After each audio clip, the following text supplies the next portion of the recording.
तो ये है हमारे साथ एक शायर हमारे साथ मौजूद है शिवान सिंह सुंदरम। उनसे बात करते हैं और जानते हैं इनके बारे में। शिवान सिंह, आपने ये लाइन ऐसा क्या हुआ इतनी कम उम्र में, और ये कविता और ये सारी चीज़ें गज़ल, ऐसा क्या हुआ भैया इतनी छोटी उम्र में? सबसे पहले तो मैं आभार व्यक्त करना चाहता हूँ न्यूज़ 9 लाइव टीवी का कि उन्होंने मुझे इस काबिल समझा और इस कवियों की पंचायत में मुझे आमंत्रित किया। मुझे कविता करने का शौक़ तो बचपन से था। आपको बताना चाहूँगा, मैं अभी क्लास 10 का स्टूडेंट हूँ। जब मैंने क्लास 9th में प्रवेश किया तब मेरी भेंट आदरणीय आलोक सीतापुरी जी से हुई। उन्होंने मुझे इस शिल्प का ज्ञान कराया और उनके आशीष से, आप सबकी दुआओं से आज कुछ लिख रहा हूँ, सुप्रसिद्ध है। ये बताइए, आपकी तो अभी पढ़ने की उम्र है, आखिर मतलब इसमें ज़्यादा रुझान है आपको, यही फील्ड चुनना है या कुछ बनने का भी इरादा है? नहीं, ये तो एक साइड है। ये साइड से काम चल रहा है आपका? नहीं वो क्या बात नहीं, पार्ट टाइम है क्या? वो बात नहीं। ये तो गॉड गिफ्टेड होता है। अच्छा, गॉड गिफ्टेड है। बिल्कुल सही कहा आपने कि इन्होंने जो बताया कि गॉड गिफ्टेड होता तो वाकई शायर और कवि पैदा ही होते हैं, कहीं किसी इंस्टीट्यूट में तो नहीं बनते।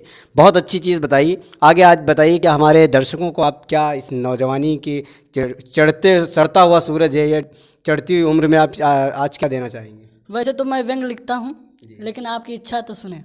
विरह की राह में कंटक बने अंगार लिख देना, सदा खुशियों में भावों को सजा श्रृंगार लिख देना, सदा खुशियों में भावों को सजा श्रृंगार लिख देना। वतन पर घात कर दे जो तो करना सुंदरम इतना, वतन पर घात कर दे जो तो करना सुंदरम इतना, तुरंत दुश्मन की छाती फाड़ कर गद्दार लिख देना, तुरंत दुश्मन की छाती फाड़ कर गद्दार लिख देना। और अपने देश भारत की अखंडता और एकता को रेखांकित करते हुए 4 पंक्तियां निवेदित कर रहा हूँ, सुनिए। वतन मंदिर है, पूजा है, वतन भगवान मेरा है, वतन मंदिर है, पूजा है, वतन भगवान मेरा है, वतन परिवार दूं जीवन यही अरमान मेरा है, वतन परिवार दूं जीवन यही अरमान मेरा है। यहाँ हिंदू मुसलमान सिख ईसाई हैं सभी भाई, यहाँ हिंदू मुसलमान सिख ईसाई हैं सभी भाई, तिरंगा चूमता नभ को वो हिंदुस्तान मेरा है, तिरंगा चूमता नभ को मैं हिंदुस्तान मेरा है। 4 पंक्तियां और निवेदित करता हूँ कि मैं लिखता क्या हूँ।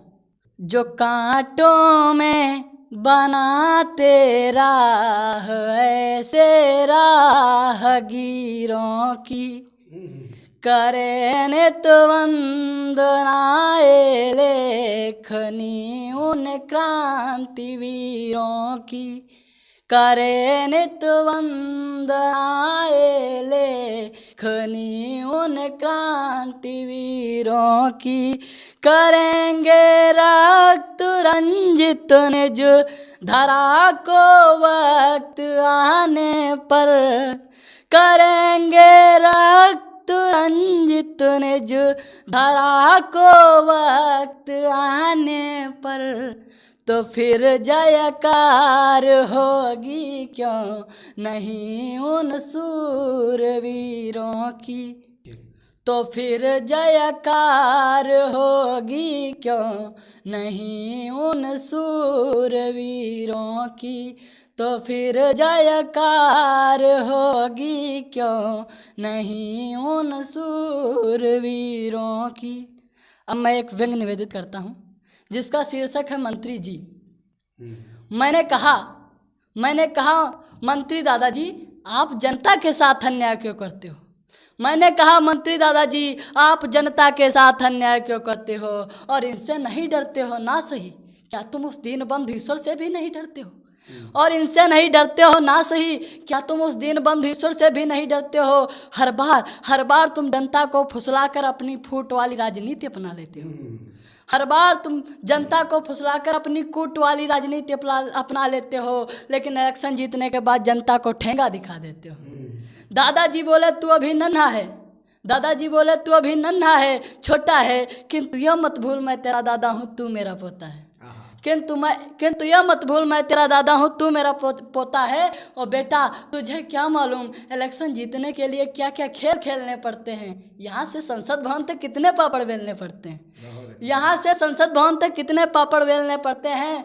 बेटा तुझे क्या मालूम अपने इस देश में निर्धनता तो बेशुमार है। बेटा तुझे क्या मालूम अपने इस देश में निर्धनता तो बेशुमार है, लेकिन क्षेत्र में जितने भी घोटाले होते हैं उसका तो तेरा दादा ही जिम्मेदार है। लेकिन क्षेत्र में जितने भी घोटाले होते हैं उसका तो तेरा दादा ही जिम्मेदार है। मैंने कहा दादाजी क्या आपकी बुरी नज़र के कारण ही आपका मुंह काला है। मैंने कहा दादाजी क्या आपकी बुरी नज़र के कारण ही आपका मुंह काला है। और आपके पिताजी के सिर पर बाल कम है क्या, उसमें भी आपका ही घोटाला है। और आपके पिताजी के सिर पर बाल कम है क्या, उसमें भी आपका ही घोटाला है। दादाजी मुस्कुराकर बोले बेटा ये सब ईश्वर की देन है, ये मेरे बस की बात तो नहीं। दादाजी मुस्कुराकर बोले बेटा ये सब ईश्वर की देन है, ये मेरे बस की बात तो नहीं। और गांधी जी के सिर पर भी बाल नहीं थे लेकिन उसमें मेरा कोई हाथ तो नहीं। और गांधी जी के सिर पर भी बाल नहीं थे लेकिन उसमें मेरा कोई हाथ तो नहीं। फिर मैंने पूछा दादाजी आप तो इलेक्शन जीतने के बाद चैन से सो जाते हैं। फिर मैंने पूछा दादाजी आप तो इलेक्शन जीतने के बाद चैन से सो जाते हैं, लेकिन मैं पूछता हूँ कैसे आप फिर 5 साल बाद नेता हो जाते हैं। लेकिन मैं पूछता हूँ कैसे आप फिर 5 साल बाद नेता हो जाते हैं। दादाजी बोले सीधी बात है। दादाजी बोले सीधी बात है, हम इलेक्शन जीतने के पहले जनता को पट्टी पढ़ा देते हैं, फिर जीतने के बाद उनमें फूट डालकर आपस में लड़ा देते हैं।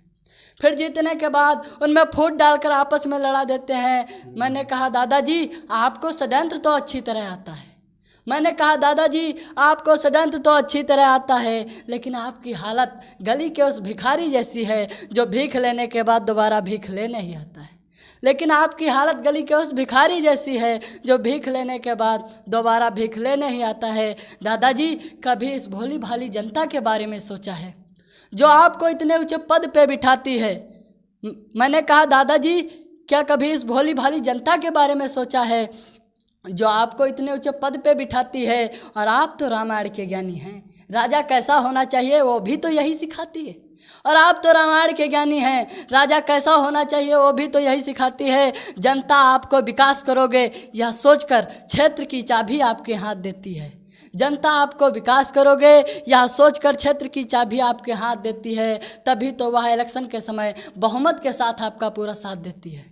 तभी तो वह इलेक्शन के समय बहुमत के साथ आपका पूरा साथ देती है। लेकिन जीतने के बाद आपके सामने लालच का बादल घिर जाता है। लेकिन जीतने के बाद आपके सामने लालच का बादल घिर जाता है। जरा सोचकर देखिए क्या होता है जब किसी के अरमानों पर पानी फिर जाता है। जरा सोचकर देखिए क्या होता है जब किसी के अरमानों पर पानी फिर जाता है। इतना सुन दादाजी की आंखों में आंसू आ गए। बोले बेटा तूने मेरी बंद आंखें खोल दी, मैं देश का विकास करूंगा। आज तक मैंने बहुत बड़ी भूल की, मैं देश का विकास करूंगा। आज तक मैंने बहुत बड़ी भूल की। फिर दादाजी बोले बेटा चुप कर, अब शेष क्या है, तू मेरा भी दादा है, अब आगे कहिए हुजूर आदेश क्या है। बहुत बहुत आभार। तो ये थे हमारे